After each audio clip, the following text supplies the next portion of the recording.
Links to previous episodes are given in the video description, so don't forget to like, subscribe and share the video. The Haunt of Love and Lies.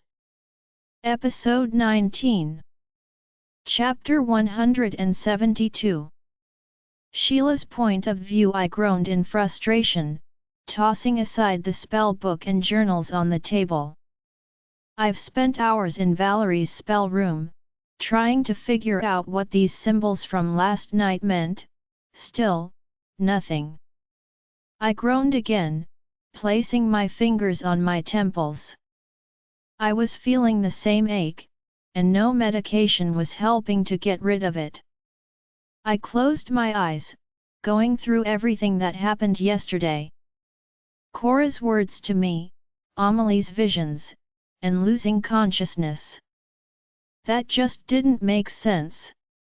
I had no memory of what could have happened after I fell from my horse. What was wrong with me? Even Adi doesn't remember anything, and that was strange. I pulled my eyes open, feeling the presence behind the door. I used my magic and opened it to find Ria standing there with a cup of tea. She strolled in, coming to the table.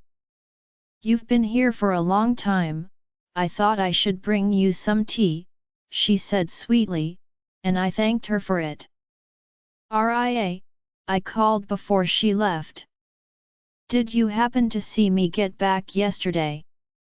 I asked, and she nodded right away. "Yeah, you came in quite late and went straight to bed." I felt my stomach churn at a memory I can't seem to remember. "Did I come in with my horse?" I prodded, and her face crippled, realizing these questions sounded weird. "I don't know," she said. "What happened?" she asked, and I shook my head. "It's nothing," I said, watching her leave. Just then, I was mind-linked by Killian. He was at the council's castle and his voice was sharp and urgent, and it scared me. "Is something wrong?" "Zarya and Valerie are back, and they brought in the witch's bones." Killian rushed through the mind link, and for some reason, I froze. "And," I trailed, almost in a whisper as the pain from my skull killed me. "Something happened," he paused. "It's about those symbols." I was up from my seat. "I will be there soon." I rushed through the mind link, hastening out of Valerie's spell room. Sheila's point of view. I lowered my speed on my horse as I approached the council's castle. My blue eyes narrowed as I scanned through the few warriors and elders scattered around the woods. I pulled my horse to a halt, alighting from it. What happened? I went to the woods, searching for Killian. I hadn't gotten far into the woods when my blue eyes fell on Valerie. She was standing under a tree, and Kaiser was with her. I rushed to them. "Kai!" I embraced him, moving over to Valerie. "Oh Val, it's good to have you back." I embraced her, pulling away, and she fixed her purple eyes to the direction of my voice. "How did it go?" I rushed, asking. She released a small smile. "Good. We found Shota's remains, and we are only a step away from finding out who the vessel is." "That's great. With everything happening, we need to know who's got this demon now," Kaiser voiced, pulling his hazel gaze into the woods. I drew closer, following his gaze. "What happened?" "Where's Killian?" He said he had news on the symbols we found last night. "Those," he pointed out using his finger, and my eyes fell on one of the symbols we found last night, also engraved on a tree. I moved slowly to the tree, my fingers gently tracing it. How is it?" I could barely complete my words, feeling Kaiser's presence behind me. "Here," he completed, drawing my attention back to him. Those symbols are all over North Central, engraved everywhere in all of the covens, packs, and kingdoms, including ours. My eyes rounded at Kaiser's words. What? I gasped, speechless, bringing my gaze back to the symbols. What on earth are they? They are ancient symbols. I turned around instantly, hearing Zaria's words as she strolled out from the woods, together with Killian, Elder Alex, and Cora. What do they mean? I asked again, and Elder Alex exhaled deeply. We should all head inside for this conversation, he said, leading everyone into the castle. We headed to the courts where other elder wolves and witches, along with a few members of the council, were waiting. We all took our seats, and I pulled my questioning gaze back to Zaria. Those symbols are preparations. Zaria moved around in the court, her dark gaze moving from everyone. For a blood ritual, she added, and I drew in sharp breaths, folding my hand under my chin. No one uttered a word as Zaria took her seat. This was done by the vessel. It's here in North Central and has begun putting things in place. These ancient symbols are everywhere in North Central, connected. The court remained silent as Zaria's words sank in. I knew what everyone was thinking already. Things were worse already, and now, this vessel had come to North Central. What's our next course of action? We are running out of time, Damien spoke up, as Cora leaned forward. We have Shota's bones in our possession, and Sheila and I are done with the spell. We will perform the ritual tomorrow night to find out the identity of the vessel, and its possible location, Cora said, sending me a small smile. And what happens after? Kaiser asked, calmly. His words made Zaria exchange a glance with Cora. The witches and I have a way to put an end to the vessel. From what happened last night, it's obvious this darkness is growing stronger and has begun to access its magic. This simply means, it has begun to take control and has begun to merge with its vessel's soul.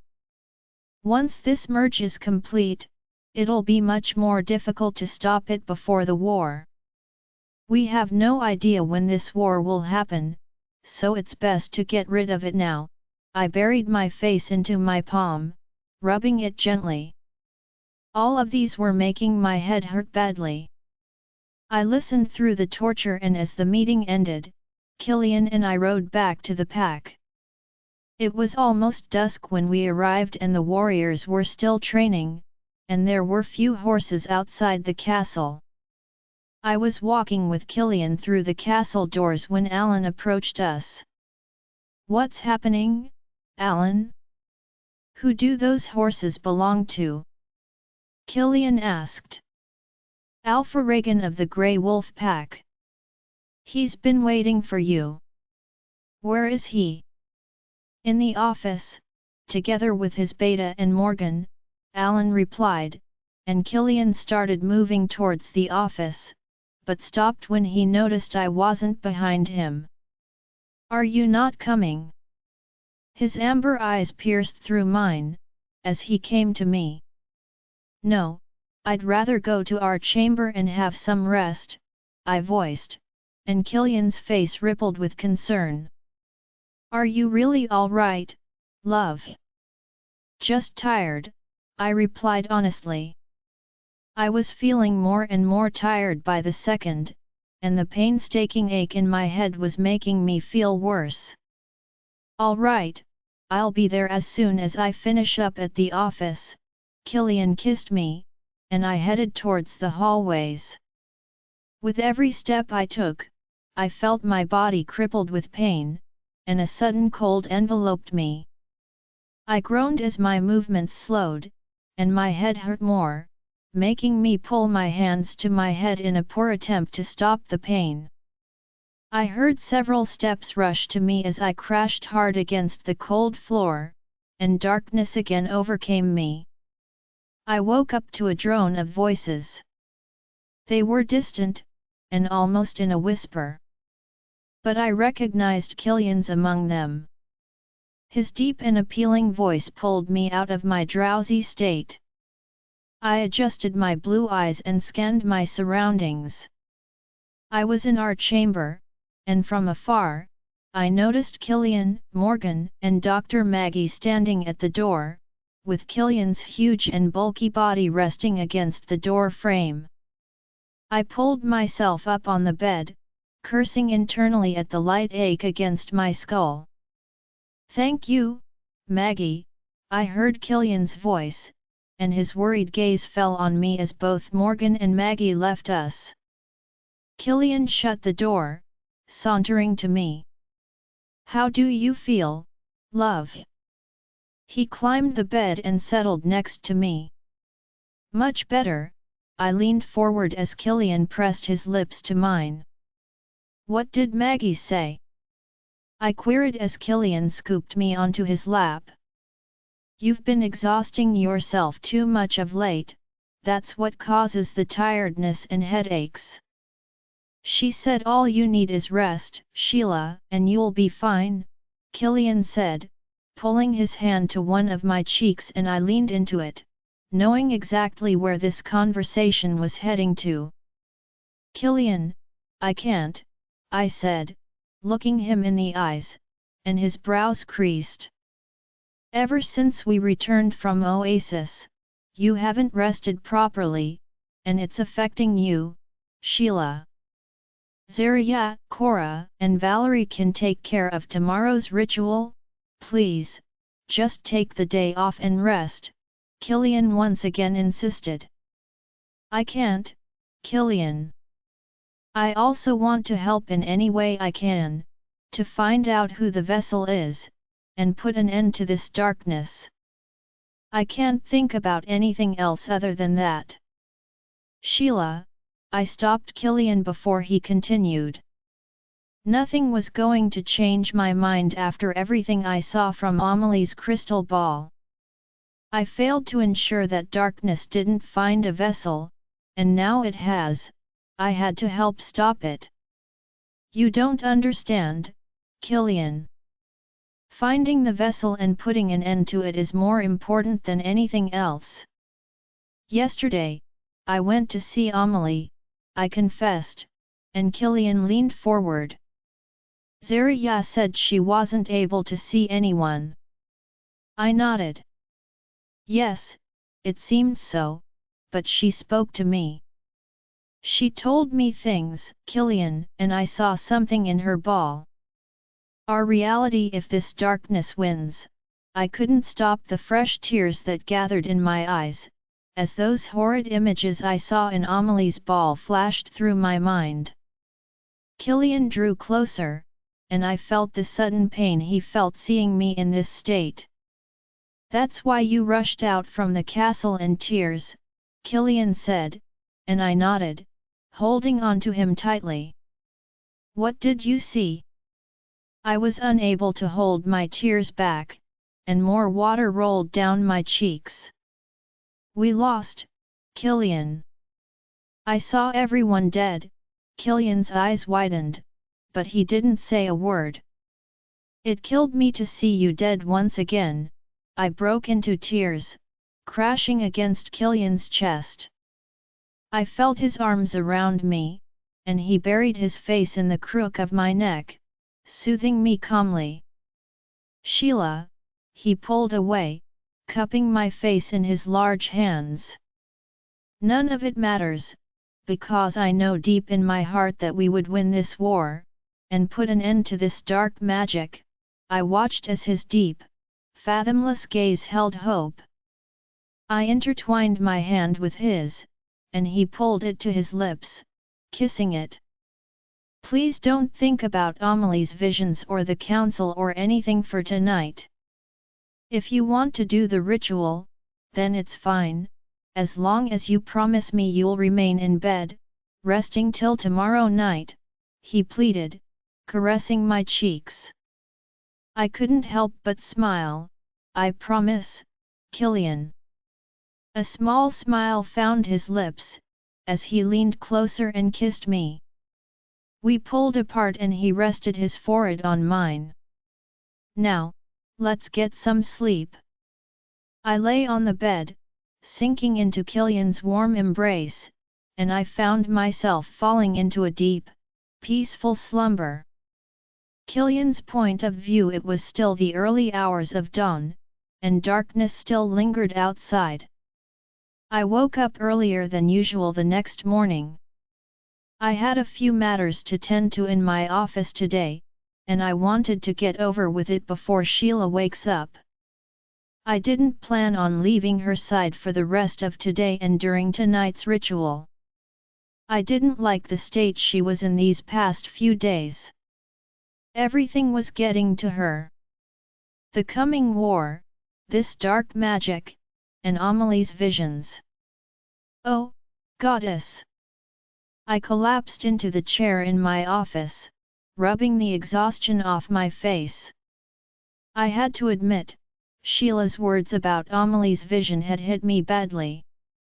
I knew Amelie's visions were always accurate, but I also do believe visions, especially ones that were of the future, could always be changed if we thread differently. And Sheila was right. The important thing now was finding the vessel and ending this darkness before the war. I pulled myself out of my thoughts and glanced at the darkness outside the window. I had to be done soon. I forced my full attention into the work I had to do too. An hour later, I was all done. I glanced at the window again, and the darkness outside had begun to fade. I left my office, making my way to my chamber. I grabbed the door and pulled it open, stepping inside. The first thing that caught my attention was the empty bed. My gaze scanned the chamber and Sheila's scent was everywhere, but she wasn't in. I growled in frustration. Sheila was so stubborn. Maggie had stressed the need for her to pull back from everything and rest, but Sheila just didn't get it.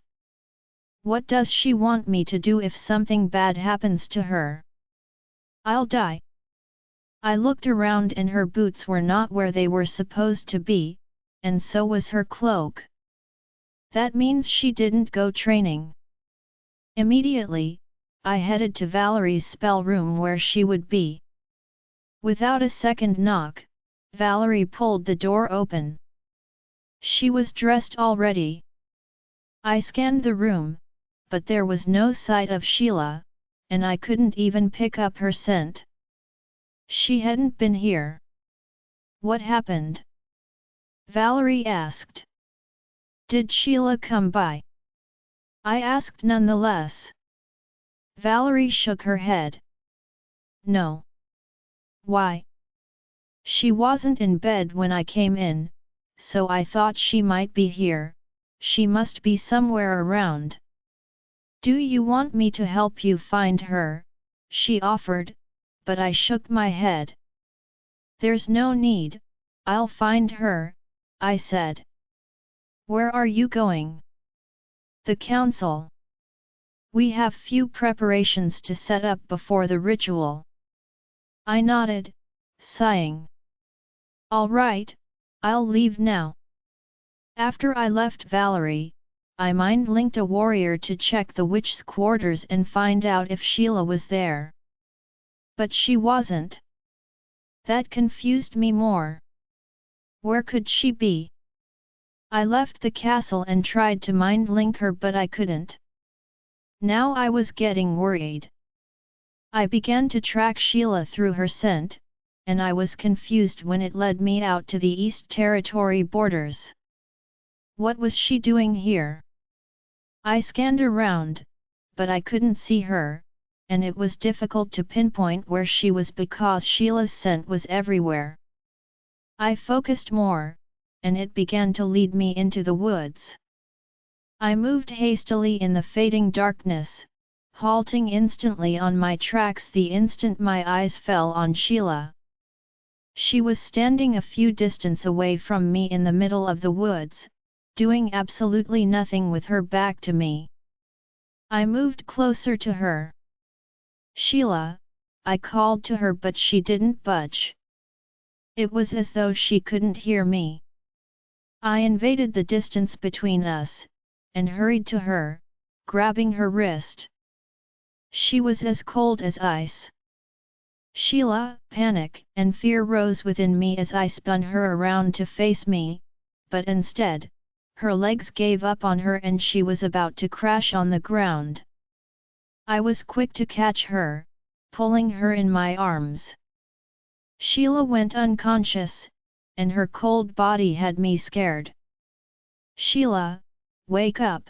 I rubbed her arms, trying to warm her up.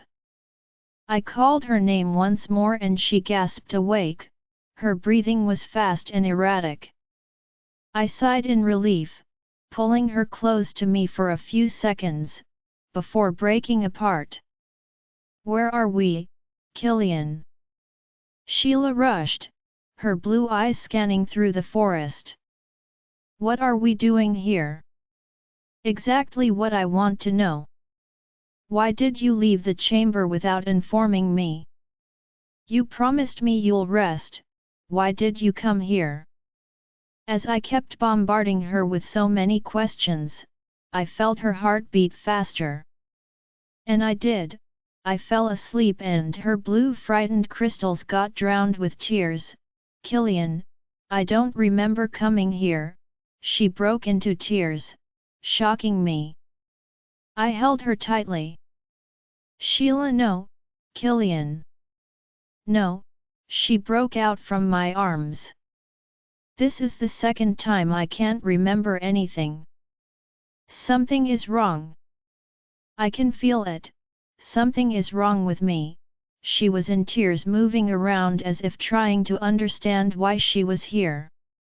I rushed to her. "Sheila, stop." I held her in my arms, wiping off the tears on her face. "Enough, please." I rested my forehead on hers, and she became still, inhaling my scent, but her tears never stopped flowing. It killed me to see her like this. I hated it when she was in tears, all I wanted was to stop her tears. "Killian, something is wrong with me," she repeated after many seconds. "Please believe me." I closed my eyes. "Maybe, as Maggie said, you just need rest, Sheila," I began calmly. "But just to put you at ease, we could get to the bottom of this. There must be something you or Valerie could do to help you remember, right?" I asked, and her breathing was getting calmer. "Yes. You are right," she sniffed, wiping her tears. "Let's go to her now." "I can't perform the spell on myself."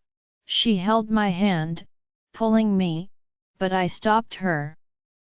"She has gone to the council," I informed, and she thought for a second. "Lorenzo will help us," she said, and I nodded. We headed back to the castle as daylight covered us. From afar, Jax and Alan came to us, lowering their heads. Just by the looks on their faces, I knew they had something to tell me. "What?" "The council sent word, they would like both of your presence immediately," Alan informed us, and I couldn't stop the groan that vibrated from my throat. At this point, I would kill to have a break and a peaceful moment with my mate. "And Morgan?" I asked. "He left for the Grey Wolf Pack already," Jax replied, and I exhaled, remembering Alpha Reagan, one of the Alphas from the southern regions, had pleaded with us last night to allow his army to join ours in training. "All right, thanks," I dismissed them, and my eyes shifted to Sheila. You don't have to come now. I'll go, while you have some rest and see Lorenzo. All right, she sighed, nodding, falling into her thoughts, but I pulled her attention back to me quickly. We will get through this, Sheila, as we've done in the past, I whispered to her, kissing her tear-stained face. I promise. Sheila's point of view. It was almost noon, and to the best I could, I tried to keep my promise to Killian and have some rest, even though I couldn't get my mind off anything. I couldn't even stomach the meals Ria brought to my chamber. And now, all I wanted was answers to so many questions I had. I was in the woods, exactly where Killian found me, trying to make sense of something. But the hours that wandered by left me with nothing. No signs of what I was doing here, or an inkling as to why I had come out here. Nothing. I started back to the witch's quarters to meet Lorenzo, and I found him in the witch's spell room, engrossed in some spells. Once he noticed my presence, he stopped chanting. His dark eyes took me in as I walked in. Sheila, he called, joining me at the table. I thought you'd be at the council by now. I had some things to think about here, and Killian insisted I need some rest, I said, settling on one of the chairs, and so did Lorenzo. I decided to cut to the chase. Enzo, I need your help to perform a spell on me, I said, and his brows crippled.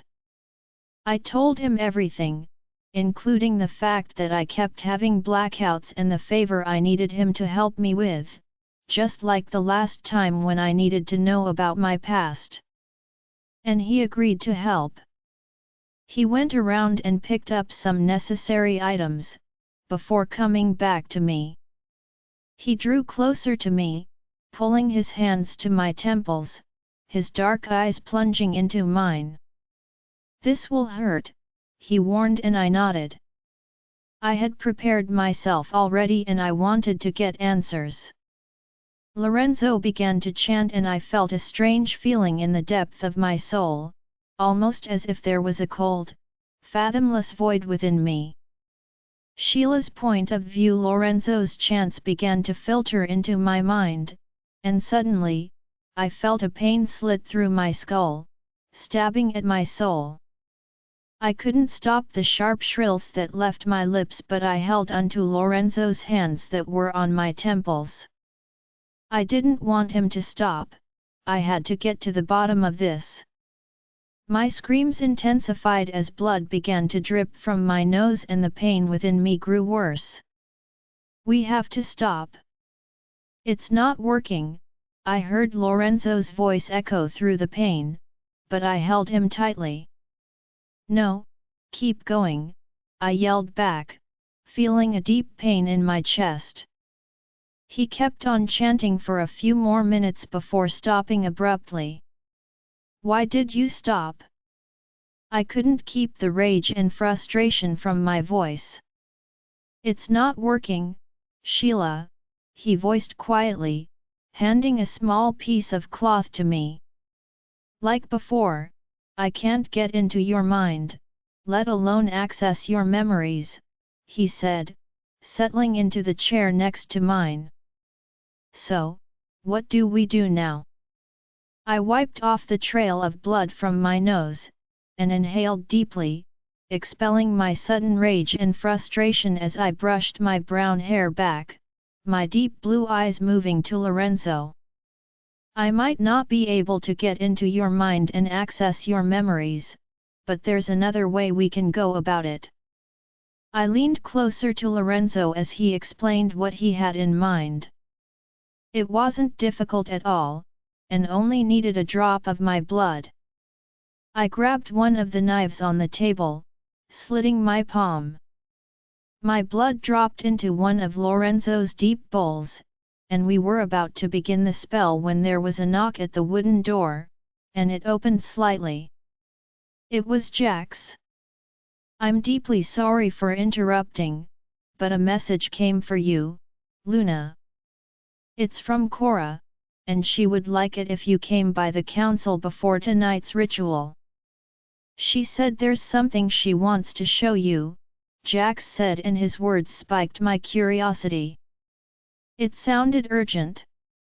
I glanced at Lorenzo and he nodded, walking to the table at the far end of the spell room, and picking up some items from the table. It seems urgent. You should go, while I'll finish up here.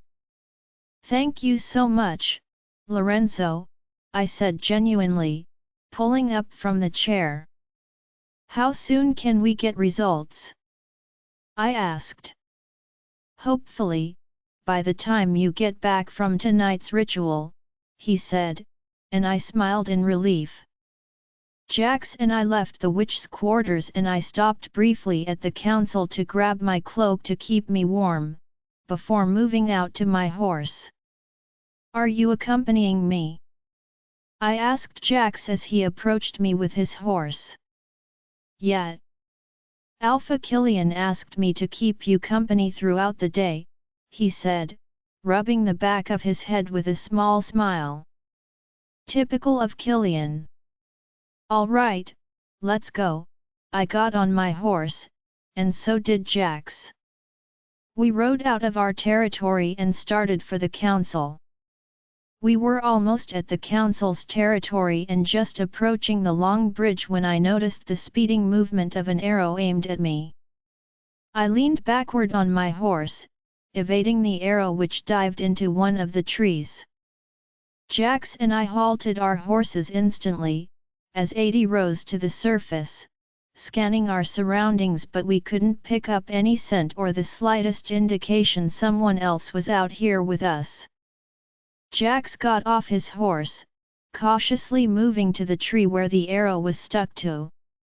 It has a message, Jax spoke over his shoulder to me as he slowly leaned over and pulled the small piece of paper that was dangling against the tree. I moved a little closer to my horse, watching Jax unfold the paper. As his eyes moved curiously on the paper, his face lost all colors, alarming me. What does it say? I asked, and he was quiet for a second, before moving to me and handing it to me. Upon seeing the handwriting on the paper, I knew exactly who the message was from. Vladimir. I read through every one of his words calmly, my eyes finally resting on the last word he addressed me with. Mate. Vladimir was in North Central already, and he wanted me to know he was coming for me, bringing along itself for everyone I cared about. After I was done reading it, I folded the paper gently into my hands, looking around my surroundings. Vladimir's sudden presence in North Central couldn't just be a coincidence with the symbols that were etched around North Central by Shota's vessel. This made me wonder once more if Vladimir was truly the one who had this darkness. Could he be Shota's vessel? We should hurry, I told Jax as we both continued moving. I had to inform the council of this. Once we arrived at the council's castle, I met Killian and my brothers there, together with Zarya and the elder wolves. I handed over Vladimir's piece of paper to the council and their suspicion of Vladimir being the vessel only increased, and we would find out for sure with tonight's ritual. After we were done, Cora led Zarya, Valerie, and me to one of the spell rooms in the castle. It wasn't Cora's. My eyes scanned around as we walked to the small white round table at the center of the room. What are we doing here? I asked, my eyes slowly moving from Valerie to Cora, and then on to Zarya, who walked to the end of the room and pulled her delicate hands in the air, chanting, and instantly the wall parted, revealing a small box with ancient inscriptions on it. It piqued my curiosity. We wanted to show you something, Cora said, and I couldn't help but swallow the lump in my throat at the sudden seriousness on their faces. I nodded, watching Zarya pull open the box, and I saw a dagger in it. It looked so ordinary until Zarya picked it up and suddenly it began to glow white from the hilt. I don't know why, but there was something about it that made me step back immediately, and I was greeted with a painstaking ache once more. I muffled a groan, as I moved back from the table as Zarya approached it with the glowing dagger. "What's that?" I asked, feeling restless and maybe scared. A small smile found Cora's lips. "This is exactly what we need to finish off Shota's vessel," she replied as Zarya dropped the dagger on the table. Suddenly, the glow died and I got the chance to take a good look at it from afar. It was made out of wood, and without its glow, it looked so random and ordinary. "To finish off the vessel," I breathed out, rubbing the back of my neck at my sudden uneasiness. "Like?" I asked, feeling my heart speed up. What was wrong with me? "To kill it," Zarya completed, and my back slowly met the wall, and my eyes fell back on the dagger. "When we discover exactly who the vessel is tonight, we will have to stop it before it grows more powerful before the war, and right now this dagger is our best chance." "Would it kill the actual vessel?" I asked, and Zarya's face creased, confusedly. "Or simply just get rid of the dark magic inside?" "Both," Zarya responded, and with every word she was saying my body was reacting strangely. I felt my legs grow weak. "But what if it isn't Vladimir?" I folded my arms against my chest. If the vessel was Vladimir, it would make it easier to get rid of him. But what if it was someone else? Someone who didn't ask for this? What if it's someone else? Cora pulled from the table and sauntered to me. "At this point, it doesn't matter, Sheila. Everyone's life is at stake here. And the more we wait, Shota's magic fuses with its vessel's soul, and thank the heavens it's not someone as powerful as its last vessel, Shota. Whoever it is, we can put an end to the birth of a darkness that would destroy us all." Cora was right. I inhaled, deeply. I didn't know what exactly I was thinking. This wasn't just about one person. Everyone's life was at stake, and if killing this vessel will save my loved ones, then there isn't a choice. My eyes left Cora's and moved from Zarya to Valerie, who had been quiet. "You are right." I moved from the wall back to the table, standing next to Valerie, but my eyes never left the dagger and I felt a strong need to put a safe distance between it and I. "What does it do?" "It may appear ordinary, but it's not," Valerie said. "It was made from an ancient oak tree from the crystal fortress that held magic." "She's right. This dagger functions with magic," Cora said. Picking it up, it began to glow, and just then I noticed a glowing ring on the hilt. It was one of the purest magical things we had back then in the fortress. "It glows like this when it comes in contact with magic, pure magic," she said, "and it does a different thing when it's sourced by dark, impure magic." "I don't understand." "Just as it channels pure magic, it has the power to trap a dark one. And since without the blood ritual, Shota's magic is partially trapped, to end it, it just needs the right amount of magic that can match the dark magic," Zarya explained, and instantly, I knew what she meant. It was evident in her eyes. "Me?" I said, but it sounded more like a question in my ears. "Yes. It's you. Your magic can match this dark magic," or even surpass it. All you need to do is channel your magic into it, and shove this dagger into the vessel's heart and it'll trap the dark magic, Zarya said, and I nodded. It all sounded so easy. But I could feel something totally wrong with this plan.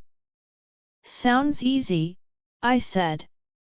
If we do this right, we can end this darkness permanently, Cora said. And after? What do we do with the dagger, having so much dark magic within it? I asked. We don't know yet.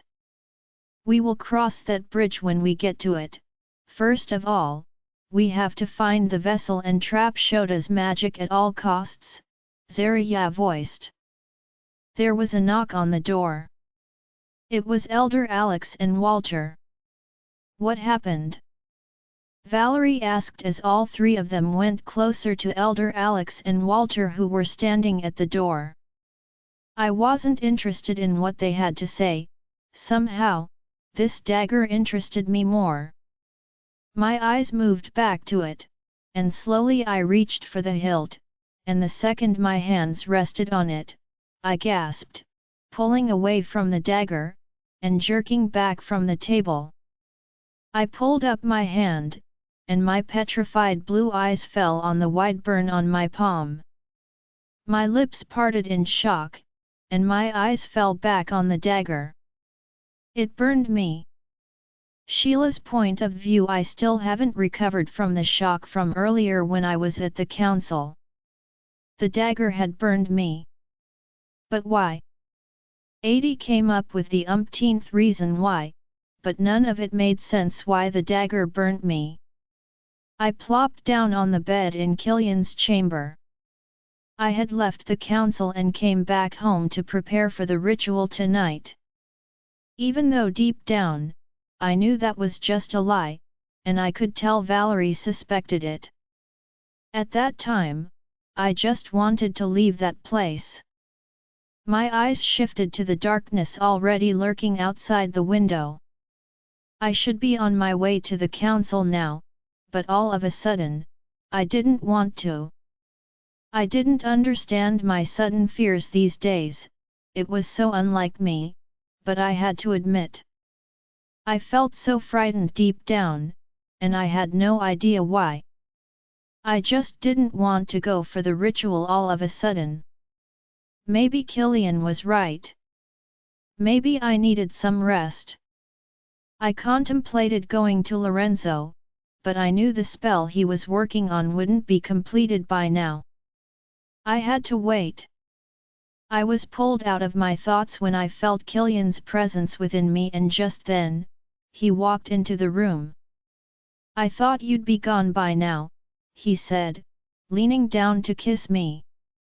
Amid everything I was feeling, his touch brought me so much comfort. I will be leaving soon, I said, and his piercing eyes connected with mine. You don't have to go if you don't want to. I will let them know you are not feeling well, he said, and I knew deep down he wished I could stay back instead, but I wasn't going to take a step back because of this stupid feeling I couldn't explain. No, I shook my head. That's tempting, but I have to go.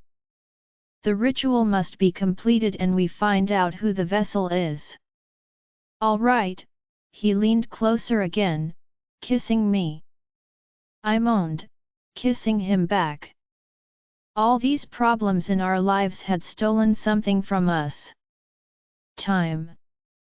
And now, I wanted nothing more than to lean into his arms while he made love to me throughout the night. Killian smirked against my lips. We'll do just that, I promise. When we get back from the ritual, he kissed me again. Give me a second to freshen up and we'll head over together, I smiled at him, watching him move to the washing room. I slammed my drained body on the bed and took a look at my palm. I had to show Valerie this, hopefully, she would have a good explanation. I sighed, feeling the sudden heaviness of my eyelashes. I tried pulling up from my bed as a weird feeling tugged at my chest, almost overpowering me. I called out to Adi but I couldn't hear her, and just then, my body fell weakly on the bed and all that surrounded me was darkness. Killian's point of view. I came out from the washing room with just a towel hanging around my waist. Sheila wasn't on the bed and I couldn't stop the erratic beating of my heart as I realized she wasn't in the room. I didn't want to leave her alone for a single second. I mind-linked Jax immediately. "Jax, where is Sheila?" I asked. I had told him to accompany her everywhere she went and keep an eye on her. He started, and I could already feel my breathing rise with rage. He sighed. "I'm sorry, Alpha, I wanted to go with her but she disagreed and ordered I stayed back." "What? Where did she go?" I asked, wearing my clothes sharply. I could already feel the knot tightening in my chest. "To the council," I growled. I was so furious. I told her to wait for me. I left the castle and hurried on my horse. I didn't know if I should focus on my rage or the growing fear that had begun to weaken me. "Oh, Sheila, I beg of you, please be safe and all right." I sped to the council and arrived quickly. I was hurrying into the court when I heard a scream of pain and immediately, came the loud ringing of the giant bell. I felt Riker pushed to the surface, and the council's army scattered around the place. That bell only rang in times of emergencies or when there was an invasion or something far more serious. In a second, the whole place broke into chaos and I rushed inside, searching for Sheila, but I couldn't find her. I followed the trail of witches that hurried up the stairs and we arrived at a spell room. As I neared the door, I found some elder wolves at the entrance, their eyes holding unshed tears. I pushed my way through the crowd, moving inside, and I saw Valerie, and beside her was Zarya, crouching on the floor, and then blood splattered everywhere. My breathing hitched, and I drew closer, realizing there was a body in Zarya's arms. "Oh no, Cora!" I gasped backward in shock. She was dead. Murdered, and Zarya was holding her body in her arms, crying profusely. "Who did this?" I asked, and Valerie shook her head. "We found her like this, and the dagger is gone," she said almost in a daze. "What dagger?" I wanted to ask but I realized Sheila wasn't in the room. My heart banged harder against my chest and I left the room. I had to find my mate. Suddenly, I couldn't breathe. I tried mind-linking her but it wasn't connecting. I hated this. I was left with no other option but to track her using her scent. I moved out of the castle and into the darkness. The council's warriors were scattered around, thoroughly searching the territory. Sheila's scent led me to the woods, and the more her scent grew stronger I began to feel her within me. "Sheila, where are you?" I asked, moving past the trees with my non-human speed. I don't know." "I don't know," she was panting hard and something in her voice caused me to stop instantly. Aside from her teary voice, I could feel a paralyzing amount of fear within me. It was coming from her. "Stay where you are, I'll find you," I rushed, increasing my speed. It didn't take long before I found Sheila, crouched against a tree, crying profusely. I hurried to her, pulling her quivering body up and I froze. My eyes began to trail from her trembling hands to her clothes which were drenched in blood. She was covered with blood. What happened to I couldn't move. I was paralyzed with fear and shock. Sheila, no. Sheila couldn't, she couldn't. I could barely complete my thoughts. I don't know, Killian. I can't remember.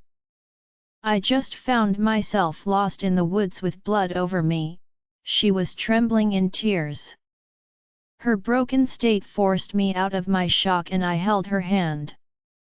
Don't cry, Sheila, everything will be fine, I said, grabbing a handful of my hair in panic, thinking.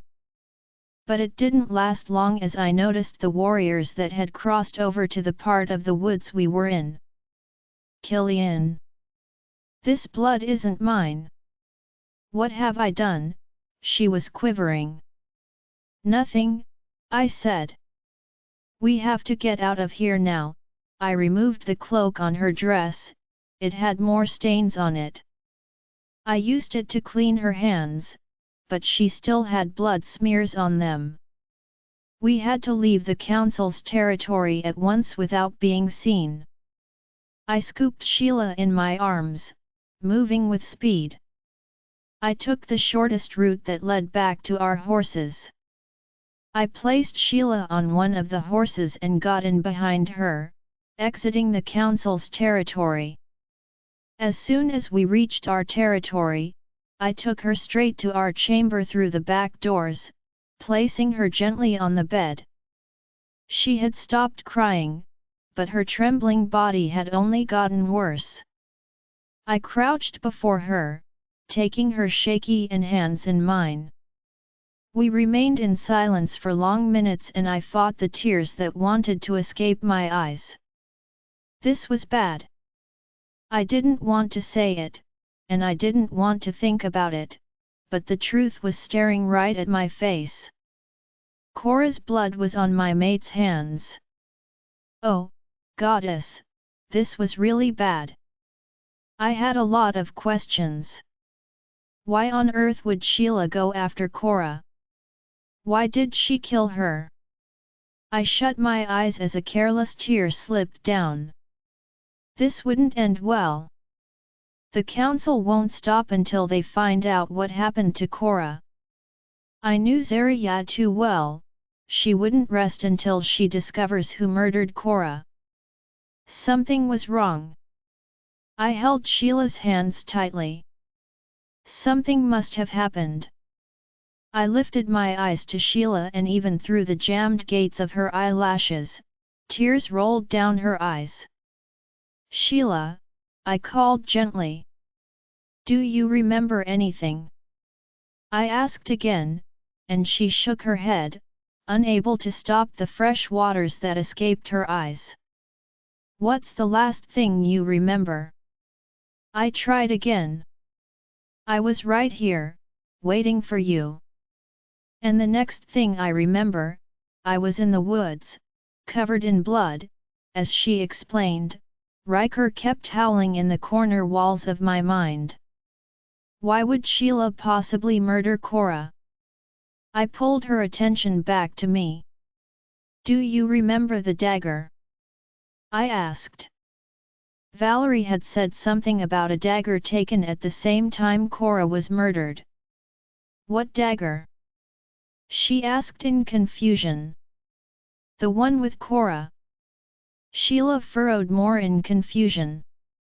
The oaken dagger, she asked, and I nodded. No, I don't, she replied. What happened to it? It's missing. How's that possible? She was almost up on her feet, but I pulled her down on the bed. That's the only thing that can stop the vessel, she muttered more to herself, but I could hear her. What? I whispered to myself. Why would Sheila take the dagger? I felt my heart mount a race at the severity of all of this. Her memory lapses had gotten worse, and now this happened right before the ritual. And the dagger has gone missing. For a second, I started to doubt the possibility of Sheila being behind Cora's death and taking the dagger. It had to be Shota's vessel.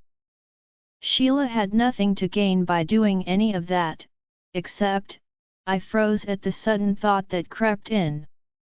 I was up on my feet immediately, pacing around and my mind running wild. I didn't want to believe any of the thoughts grazing my mind. It just couldn't be. It shouldn't be. Whose blood is this, Killian? Sheila asked me, and I couldn't reply. I didn't know what to say, and hot tears rolled down her eyes, and it killed me. Tell me, what did I do?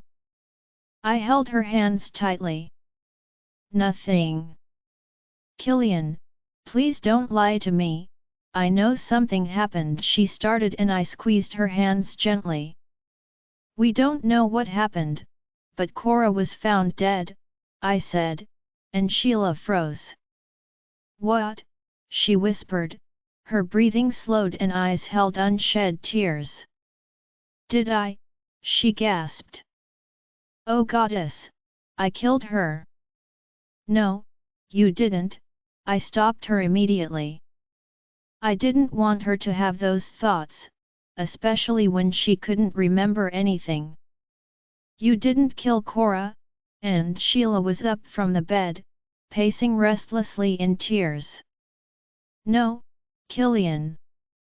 Can't you see it? Something's wrong with me. Every time I can't remember what happened, something bad happens. Sheila stumbled back and I caught her before she crashed on the floor. You have to remain calm, I pinned her body to mine. Lorenzo, I have to see him. I need to know what he has found out.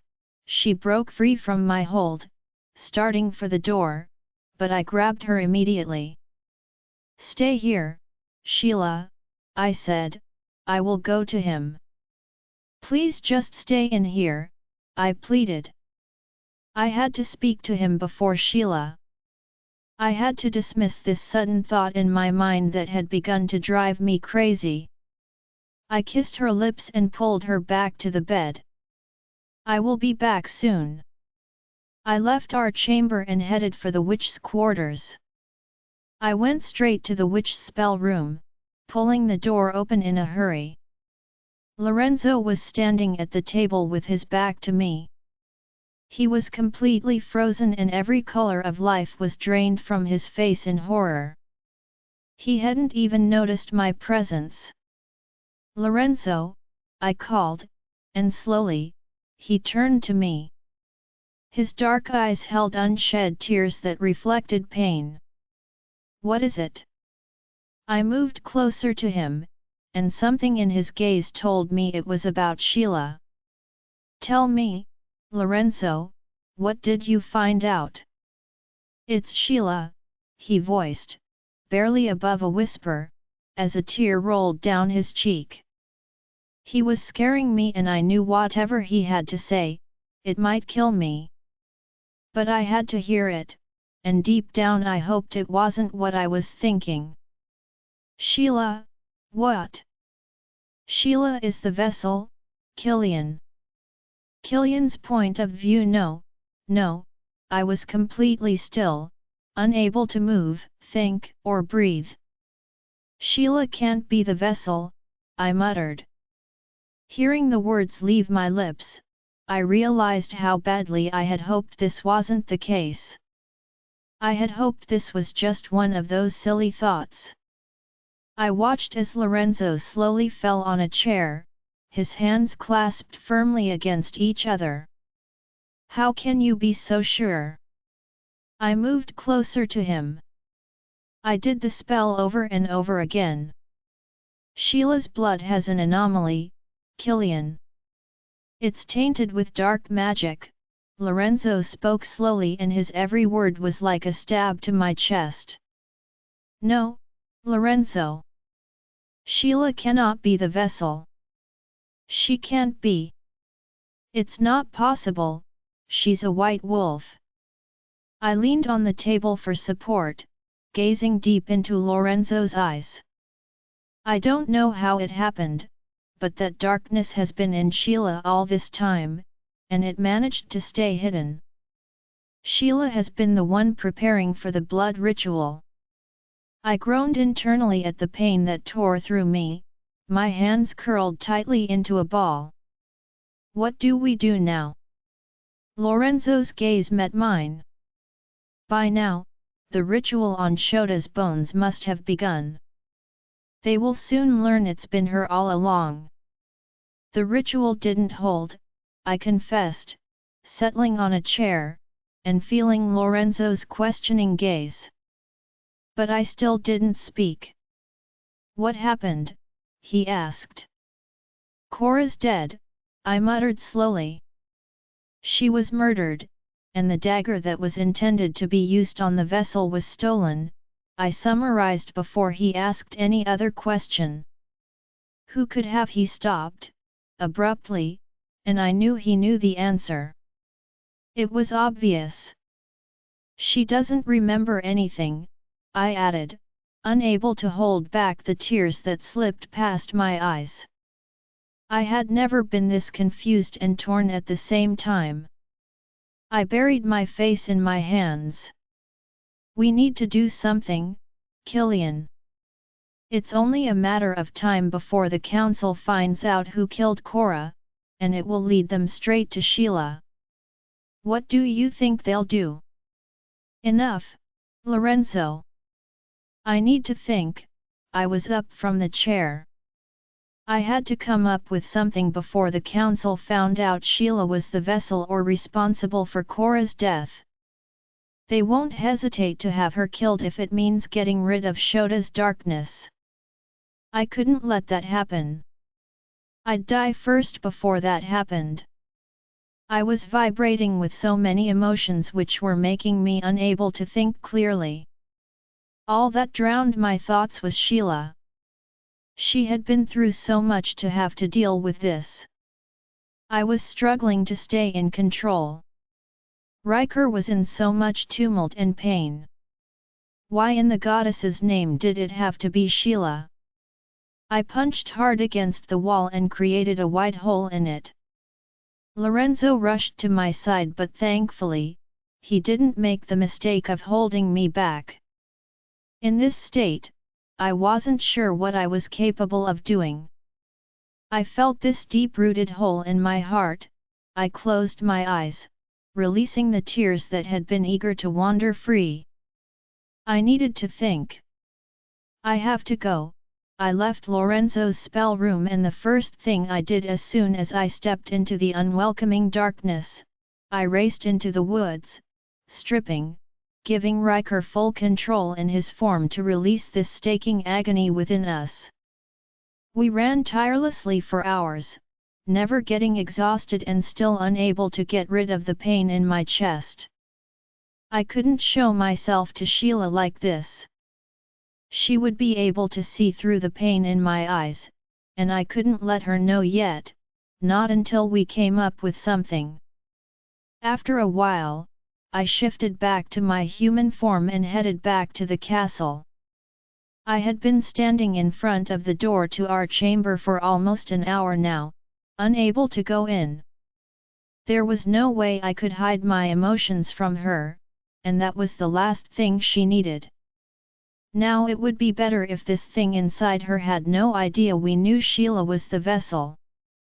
I sighed, pulling the door open, and my eyes fell on Sheila curled up on the bed. She had changed into fresh clothes and was fast asleep. I climbed in next to her, pulling her into my embrace. I buried my nose in the crook of her neck, inhaling deeply. She was the peace I needed, and for a second, I felt my pain and agony melt away. I woke up to a new day. It was the early hours of dawn, and Sheila was still curled up in my arms. I watched her sleep so peacefully, and my mind became clearer. I knew exactly what I was going to do, and it in no way involved handing my mate over to the council. But I couldn't do this alone. I needed help from those who loved her as much as I did. Almost 2 hours later, I was in my office with Morgan, Lorenzo, Valerie, Kaiser, and Leonardo. I was leaning on my table with my face in my hands as I kept on fighting the tears that had gathered in my depths. It's been almost an hour since Lorenzo and I broke the news to everyone, and neither Leonardo nor Kaiser had muttered a word since.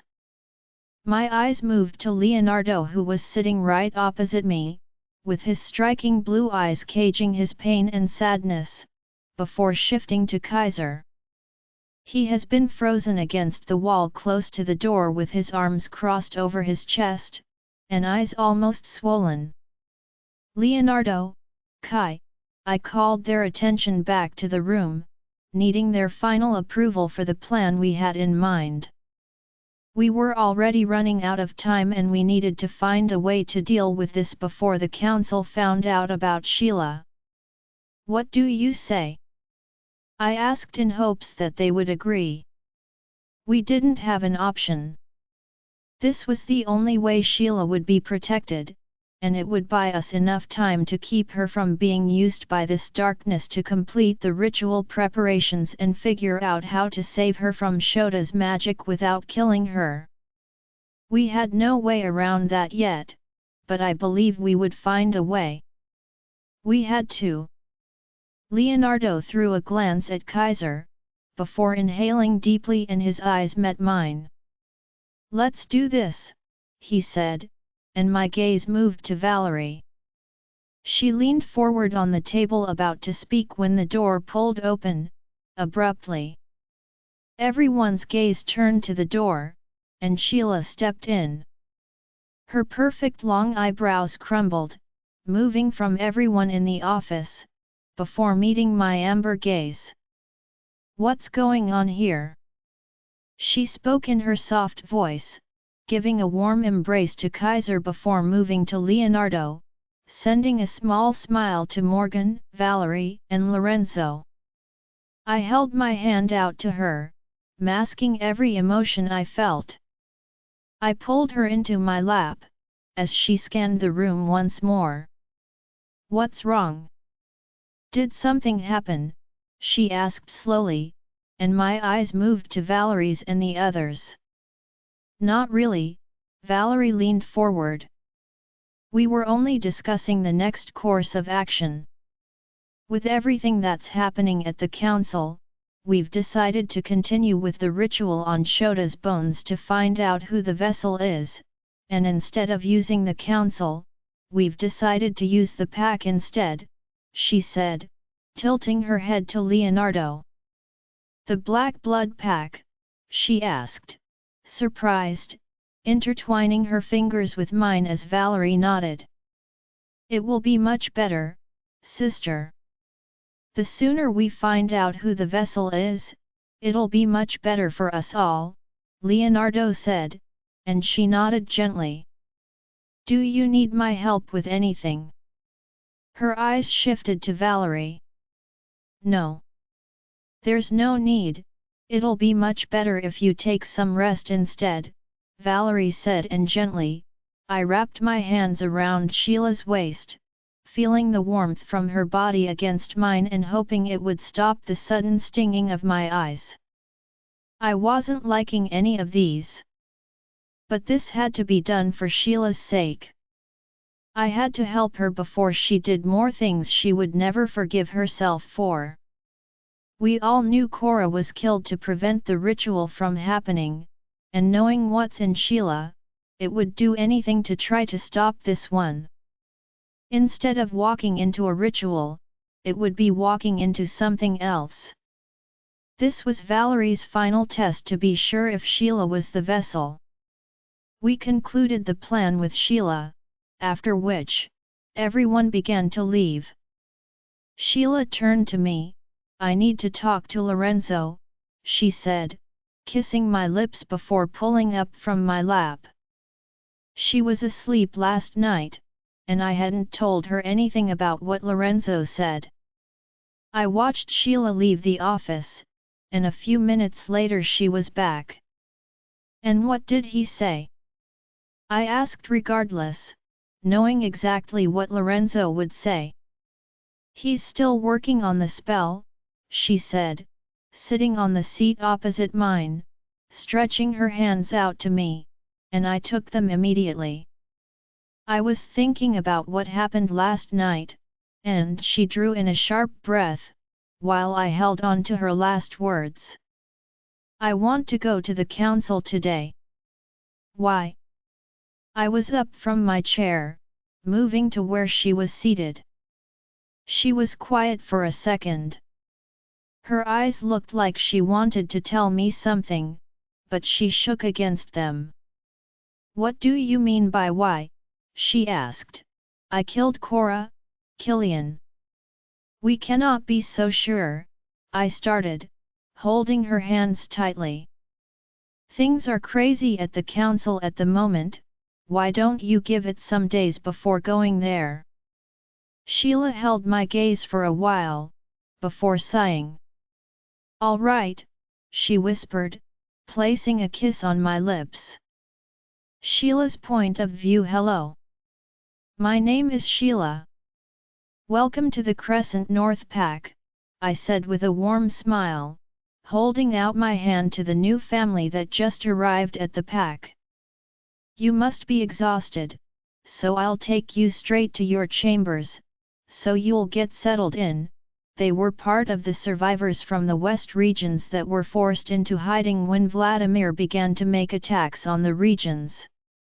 These last few days, the pack had opened its territories to anyone needing refuge during the war.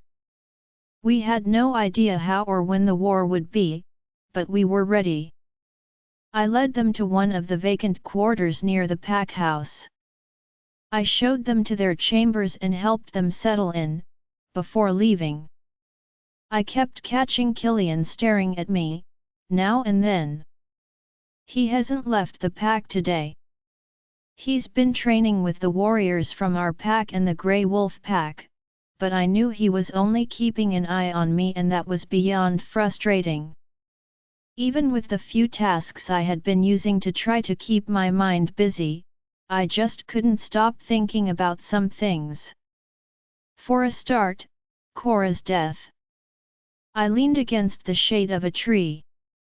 I couldn't remember anything from last night, and regardless of what Killian said, I knew I had something to do with Cora's death. He was hiding something away from me. They all were. Earlier this morning, when I walked into Killian's office, it felt like I was walking into a funeral. I didn't miss the saddened gazes of everyone, including my brothers. And I felt similar sadness from Killian last night behind the door when he finally returned from Lorenzo's place after many hours. I knew then that something was wrong, and this morning confirmed it. And it worried me. "Hey," I jerked from my thoughts, feeling Killian's arms around me as he joined me under the shade, lowering himself against the tree. "What happened? Are you feeling all right?" My blue eyes met his deep amber. They had this faux brightness within them, masking his sadness and pain, and no matter how much he tried to hide them, I could still feel it, along with the troubled feeling in my chest. It was sickening, feeling as though a terrible storm was heading my way and was going to destroy me and everyone I loved. I leaned into his broad arms and he was quick to wrap his arms around me. "No, I am fine, Killian. I drawled in. "So tired," I muttered against the fabric of his shirt, burying my face in it to imprison my unshed tears. Killian didn't utter a word as his protective arms tightened around me, and I felt safe. Safe from everything out there. "I will never let go of you," he whispered through our mate bond, and I felt Riker's presence through him. "Something is indeed wrong, Sheila. They know something, Adi muttered, and I simply wrapped my hands around him, enjoying this feeling for a second. Somehow, it felt like it may be the last. Alpha, one of the young warriors interrupted us. I am sorry, it's all right. What is it? Killian asked, not letting go of me.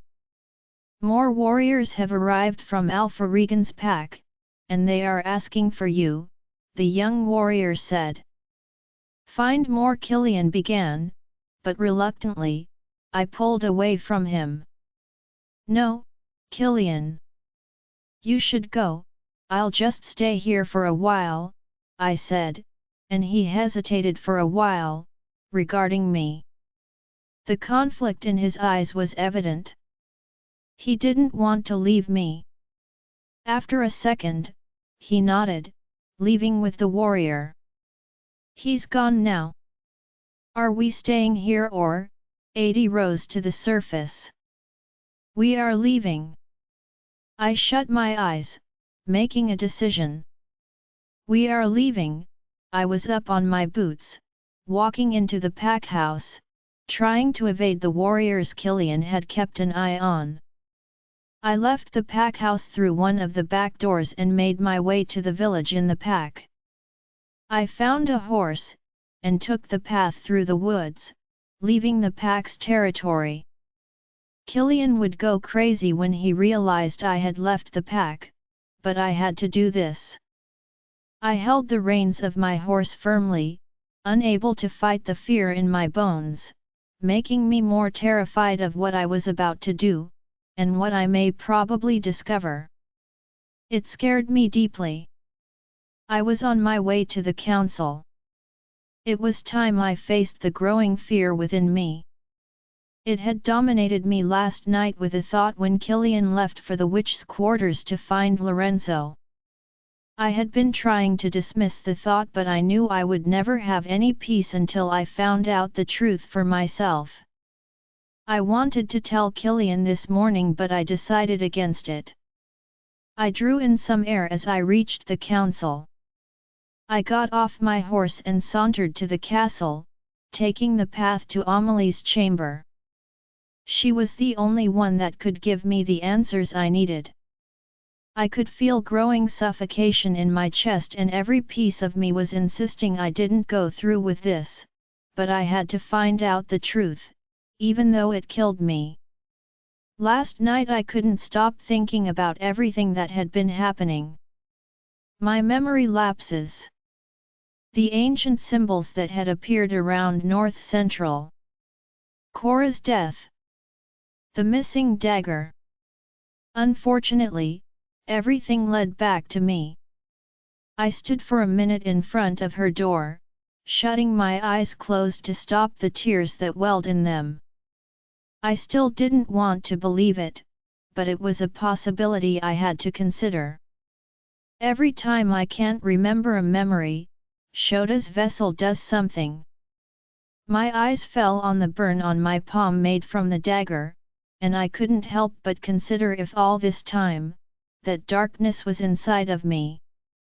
What was the possibility that I was the vessel all this time and I hadn't realized it?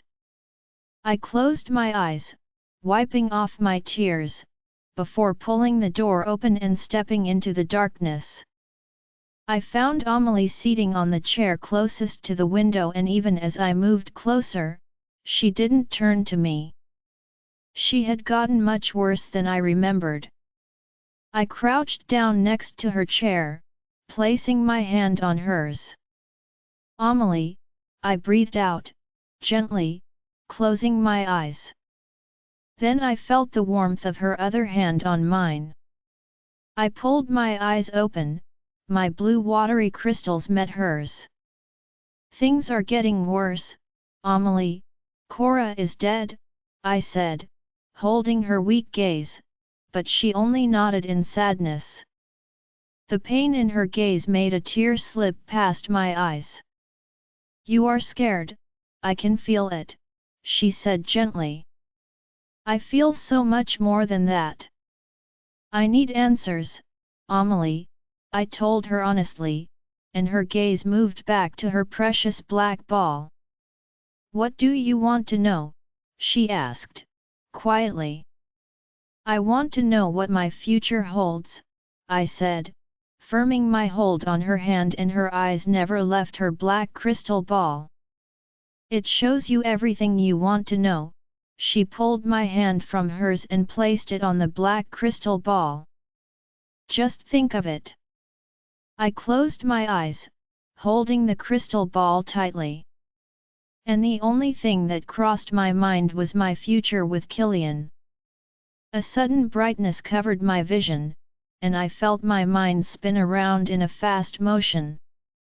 Then I found myself somewhere else. The place looked very different, beautiful, and peaceful, but I recognized it was my pack. I glanced around and I saw Killian from afar. He was standing in front of the castle. He looked more mature and older, but still as handsome as ever. Suddenly, he turned to his left and a huge smile appeared on his lips.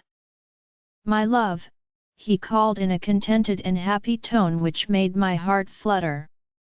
I followed the trail of his gaze, thinking he was referring to me, but all my hopes turned into a nightmare when I saw another woman running to him instead. "Riley," Killian called, and received her in his arms, laughing and kissing her forehead. I couldn't see her face clearly, but I could tell she was a beauty with long black hair. I felt my heart speed in fear. What was happening? What happened to me? I yelled, but everything began to change. "No! Take me back!" I screamed with tears rushing through my eyes. "It only shows you what you ask of it," I heard Amelie's voice in the corner walls of my mind. The sudden brightness began to take a shape, and then all I saw around me was the familiar vision of chaos and death. My brothers' lifeless bodies, as well as Killian and everyone I loved. I was struck with terror at the sight, suddenly feeling a presence around, followed by a disturbing evil cackling of a female's voice. It was loud and held the darkest kind of magic. Shota's magic. I felt my heart pound harder, and slowly, I turned around, and I froze upon the sight of the woman before me, covered with blood, having an evil, sinister smile at the chaos around, and it felt as if she had been reborn. She was me.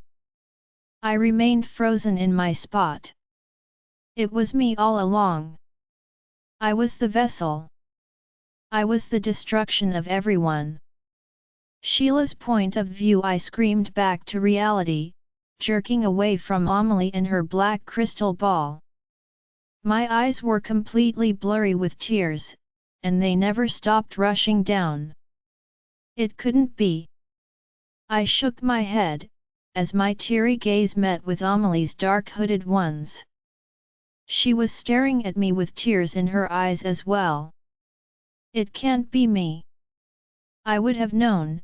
I couldn't stop shaking my head, as more tears rushed down. I had wanted desperately to know exactly what was wrong with me. I had even considered this possibility, but now it was difficult to believe that I would be the end of everyone.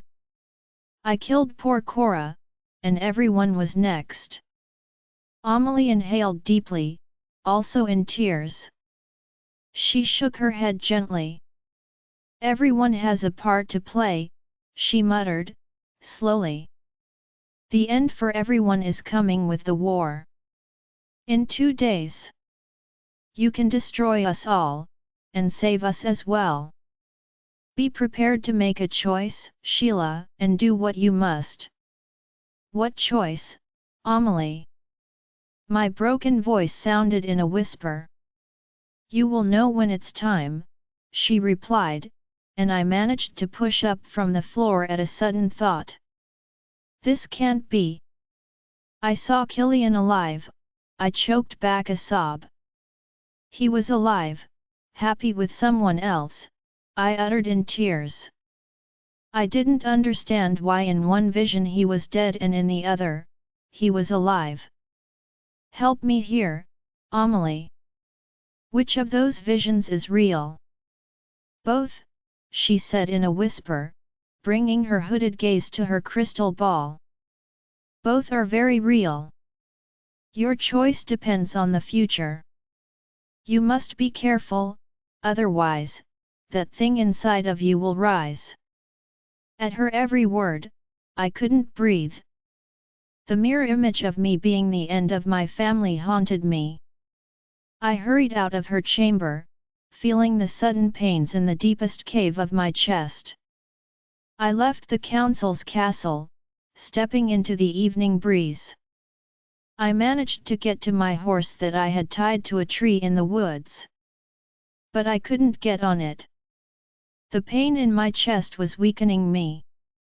I reached out to Adi, but I couldn't hear her.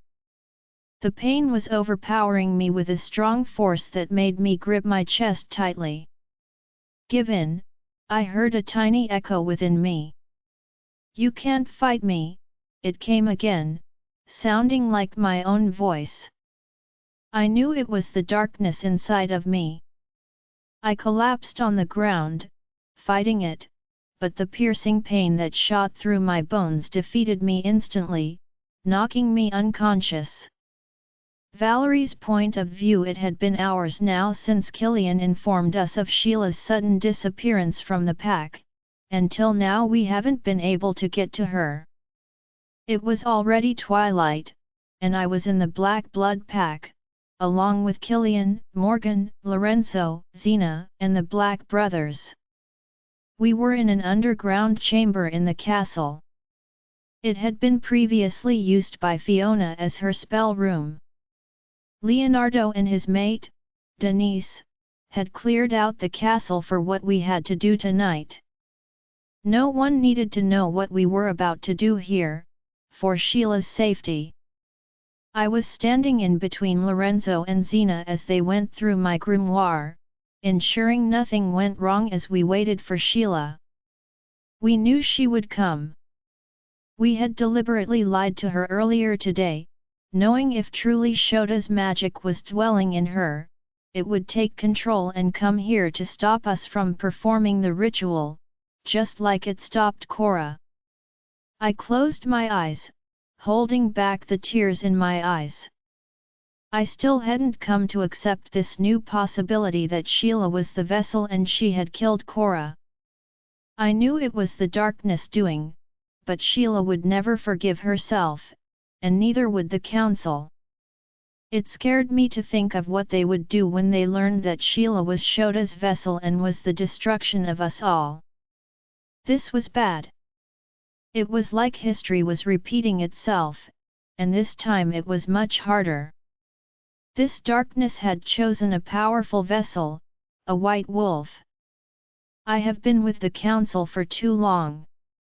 I know exactly what they would do. They would try and end her, and I would too if it would save our entire realm. But this was Sheila. She was one of us, and after everything she has been through, she didn't deserve this. Neither do any of them. Even without my eyes, I could feel the sadness and fear for what was to come emitting from everyone. I felt bad for Leonardo, Kaiser, and Killian. I knew this was much harder for them. I had no idea what would come after imprisoning Sheila here, but I swear to the goddess, I won't stop trying until I find a way to save her. We all will, whatever it takes. I pulled out of my thoughts, hearing Leonardo's growl. He buried his face in his hands, covering the tears that had no doubt begun to escape. He had been like this all day and had barely said a word. She was here. I knew deep down, he had hoped she didn't come. That would only mean Sheila was not the vessel, but her presence here proved the opposite.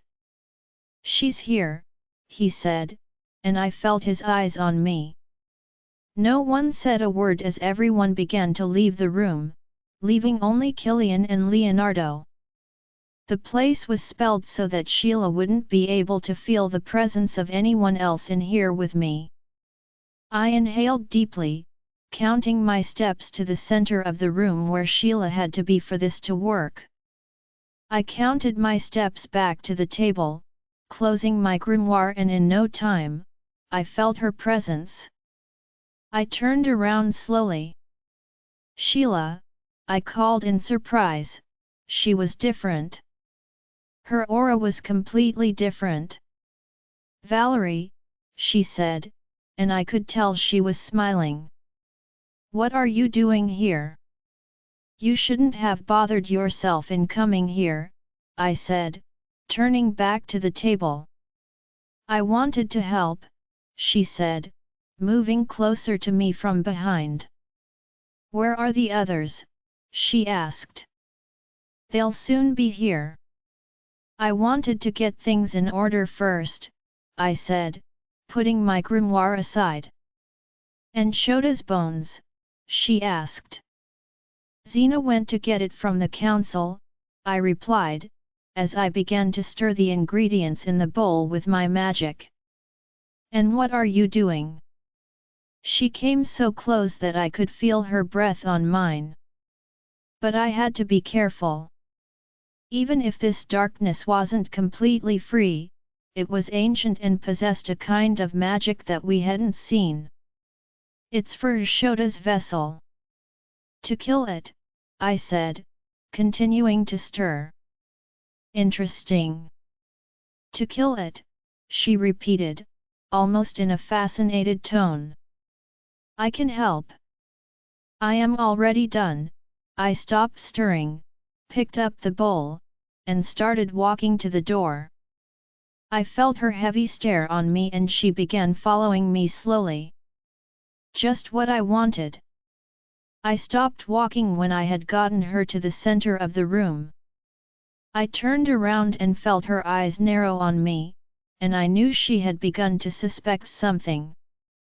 Suddenly she released cackling laughter. "I guess we are not alone," her soft voice that I always admired hardened, but her smile remained.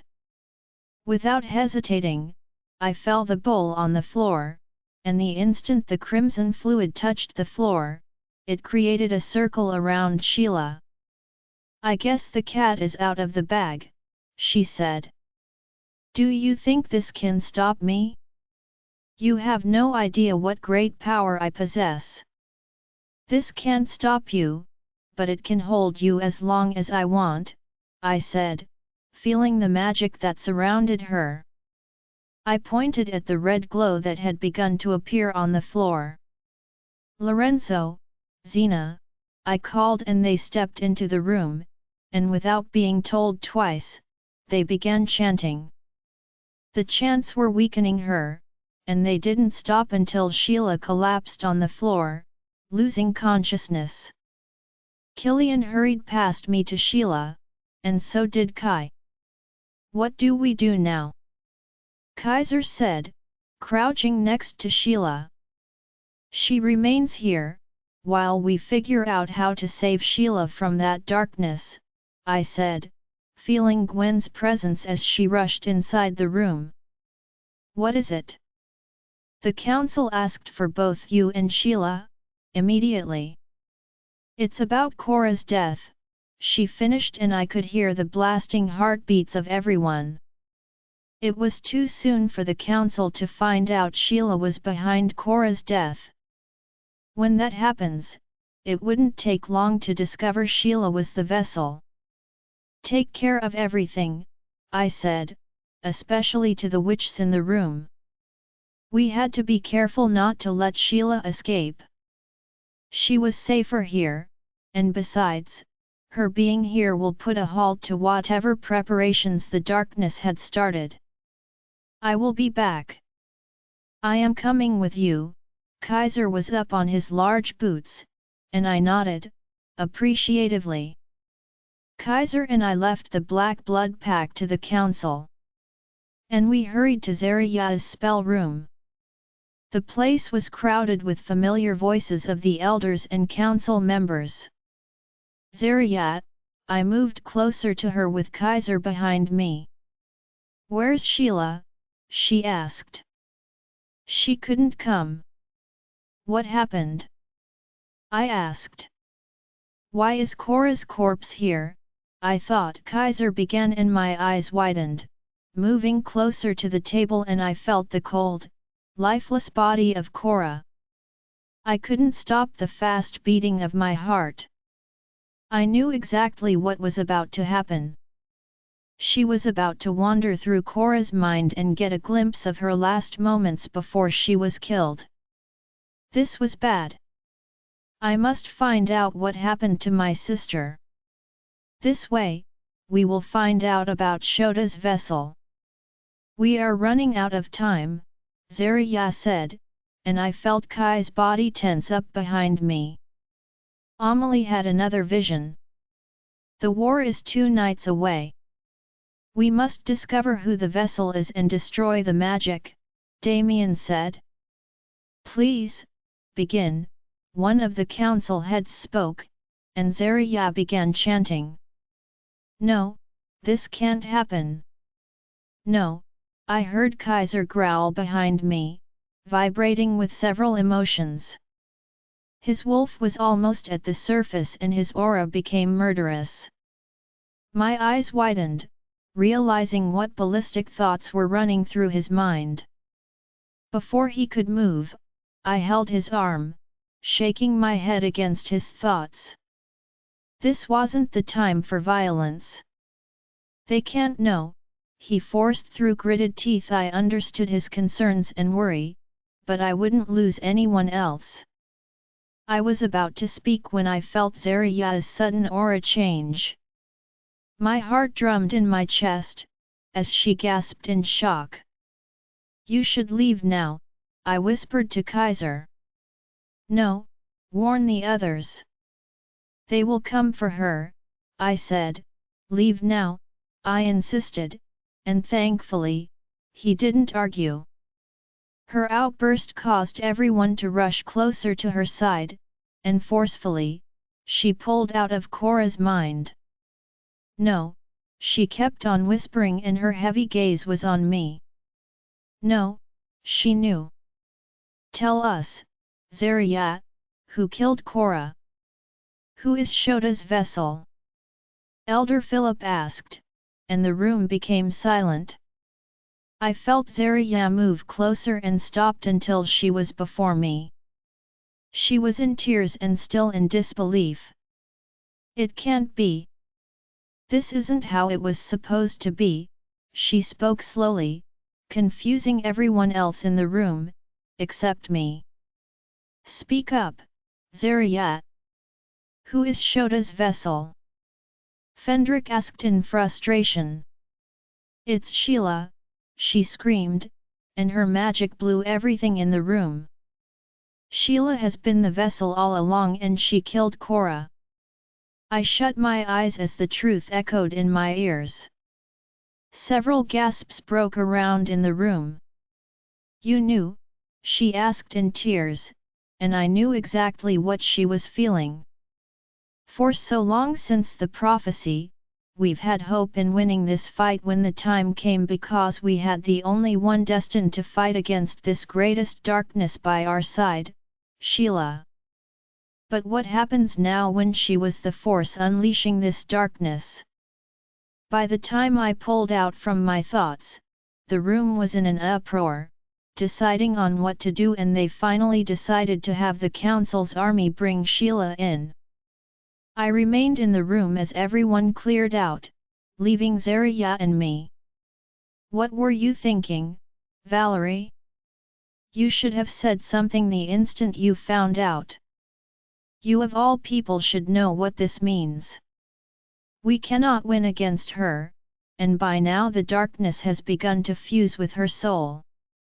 We can't save her, she said in tears. We can try. The war is in 2 days. If we don't stop her now, we will all die. Don't you understand what this means? What I do understand is, the prophecy never lies. She will battle against this darkness and win, I said, and until then, I will do all I can to protect her, I added, moving to the door. Even if it costs everyone's lives? Our entire realm. She said calmly from behind, and I could feel the conflict in her soul as well. I stopped walking, closing my eyes. And for the first time, I had no answer to that. Sheila's point of view. I couldn't stop groaning in pain. This time, the pain came from everywhere, tearing me up inside. I groaned again, curling up against a warm softness. My head felt lightheaded, my eyelashes felt so heavy to pull open, my bones aching against their joints, and my energy completely drained. With so much effort, I pushed my eyes open, fluttering them consistently to keep my vision clear and steady for a second. The instant I got a clear view of the blank air, memories of my conversation with Amelie flooded my mind mercilessly, all at once, that caused my breathing to become rough and erratic, and the tears from the deep sadness I felt drowned my blue ocean gaze, and I couldn't stop it as I was reminded of my reality. I was the end for everyone and the war was in 2 days. I had to tell everyone. I tried to pull myself up but I couldn't. It was then I took notice of my surroundings. I was on a bed, but the last thing I remembered was leaving the council, and then, the darkness took over. My eyes widened, and instantly, I shot up in fear, feeling the heavy pounding of my head against my skull. "Easy," I heard the unmistakable voice of Killian. I turned my head sharply, and my blue eyes connected with his amber ones. He was standing a few feet from me, and his eyes were dull, almost as if he had been crying. Regardless, I could see past the guise, taking a peek at the sorrows that dwelt behind that gaze of his that held mine. I couldn't stop the tears that rushed down again, and slowly, I took a glance at my surroundings. This wasn't in our pack, I could recognize this place even in my dreams. It was my mother's underground spell room. But it looked quite different. There was definitely not a bed in here before. I was at my brother's pack, and this only meant one thing.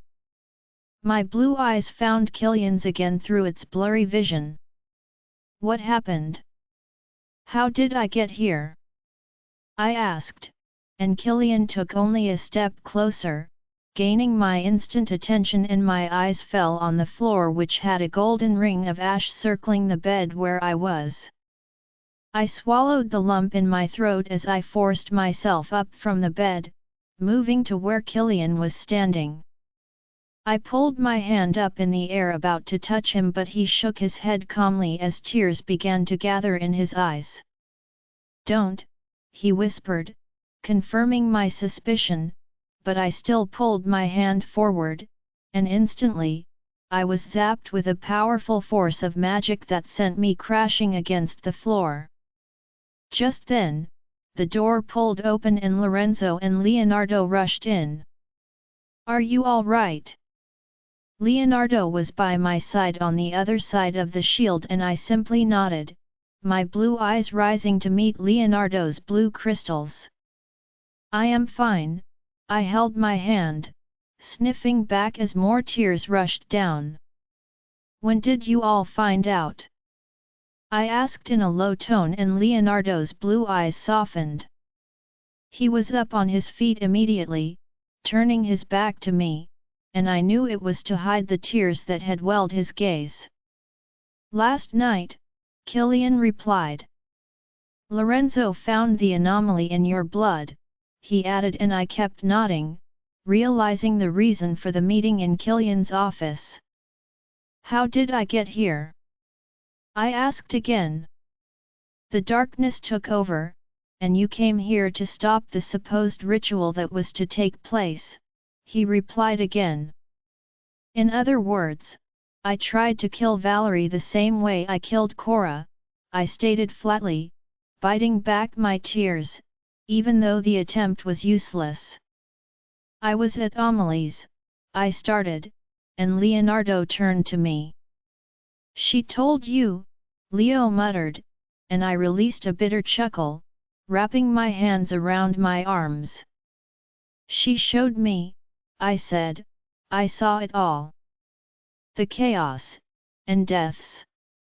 I caused it all. I killed you all," I added in tears. "It's not your fault, Sheila, it's that thing inside of you, and we will get rid of it." Lorenzo moved forward, gazing down at me with his hooded eyes. I shook my head. "The war is in 2 days, I informed them, and their eyes widened, while my tears flowed more. Even if we had all the time we needed, there was no way to figure out how to get rid of Shota's darkness without getting rid of the vessel. I knew that much, and even though no one wanted to admit it, we all knew what this meant. We still have time, sister. Every witch in our packs is working on it. We will find a way, please don't give up," Leonardo sounded, holding my gaze, and all I wanted right now was to embrace him. I nodded, quietly, hating the feeling of loneliness in the corners of my mind. "I can't feel you," I said to Killian, and he brushed his face with his palm, wiping off the tears on his face. He nodded. "It's the spell. The golden ring blocks out magic, including your wolf, and whatever magical connection. It's to keep the darkness at bay, because it feeds on your magic, Sheila," Lorenzo explained gently. "No matter what, I am here with you, Sheila, and I'm never leaving your side," Killian voiced, and I wished I could feel some kind of comfort, but I couldn't, not when I knew what was going to happen. I nodded, wiping off my tears. Just then, Leonardo was mind-linked, and his eyes rounded in fear at whatever he was told. He turned to us in a haste. "The council knows Sheila's the vessel. How did that happen?" Killian was up from the floor. "Zarya dug into Cora's last moments," Leonardo shook his head. "That's not important. Kaiser said the council's army was headed here and also to your pack to find Sheila and bring her in." "What?" Lorenzo began to take a step back in shock. "We are running out of time. Tomorrow is the war, and the council are not thinking straight at the moment. If they find Sheila, we all know how that will end." Killian sighed, and his eyes met mine briefly, before pulling to Leonardo. "I will deal with them," he said, "I swear, I'll be back as soon as I'm done with them," Killian told me, and I smiled, imprisoning my tears. I watched him leave, and shortly after, Leo and Lorenzo left to deal with the council's army that had arrived. I pulled myself to the bed, hugging my knees to my chest and my arms around as I thought about everything with a clear head, and Amelie was right. I had to make a choice, and do what I must, otherwise, I will watch everyone I love die at my hands. I closed my eyes, and tears rolled down from their corners as I came to a decision, one that will hurt everyone, but at least, keep them safe, and alive. Killian's point of view, even from afar, I could see 2 elder wolves, Alex and Philip, along with the council's army which was scattered around my pack, and Morgan was with the pack's army, stopping them from stepping through. I got down from my horse and joined my people. "What are you doing here?" I asked the elders, getting straight to the point. You know why we are here, Alpha Killian. It's about Sheila. We know she's Shota's vessel, Elder Philip said. Amelie informed us that the coming war is tomorrow, and Shota's vessel will be reborn with the darkness. I know this is much harder for you than anyone else, but this isn't just about the fate of one person.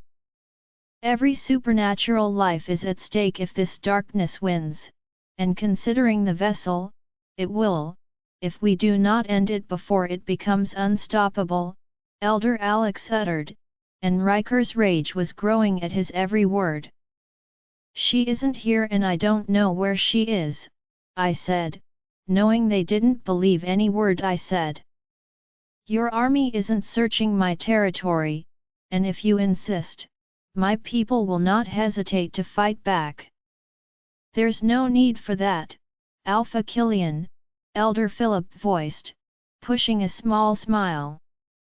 We are about to face a war tomorrow in which we may not survive. It's stupid to fight amongst ourselves. Be with her, Elder Alex spoke up. But you have until midnight to bring her to the council and we resolve this as we've always done, he added. By killing her, Morgan voiced, standing next to me. Don't you think this is hard for us as well? Sheila isn't just a vessel. She's one of us. But someone has to think rationally and make a hard choice. And believe me, it's better it's us than to be any of you. Sheila's sacrifice will save us all, and perhaps that has always been her destiny, Elder Alex uttered, and I remained frozen on my boots, even as they retreated away and left our territory. I couldn't stop the hot tears that escaped my eyes. That couldn't be her destiny. The goddess could never be that cruel to give her such fate. Never.